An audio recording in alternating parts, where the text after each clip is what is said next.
আমরা অনেক সময় রাজনীতি করতে গিয়ে অনেক নেতা যে ধরনের মানে রাষ্ট্রবিরোধী কথাবার্তা বলেন, রাষ্ট্রদ্রোহিতার সামিল কিছু কথাবার্তা বলেন, আসলে এই ধরনের নেতাদের ভিতরে রাজনীতি নতুনভাবে শেখার প্রয়োজন।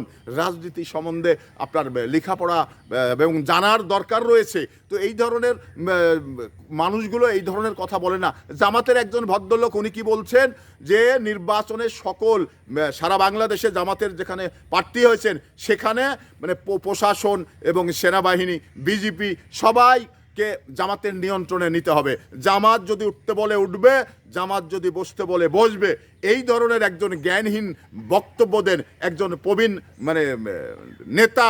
আমি জানি না সে কতটুকু রাজনীতির চ্যাপ্টার পড়েছেন, আমি জানি না। তবে এই ধরনের যে কথাটা বলছেন তাতে করে আমি মনে করি ওই ব্যক্তিটা একটি মূর্খ, ওই ব্যক্তিটা একটি কুলাঙ্গার। কুলাঙ্গার যদি না হয়, নির্বাচন মানেই সকল দলের সমান অধিকার, নির্বাচন মানেই সবার মানে লেভেল ফিল্ড।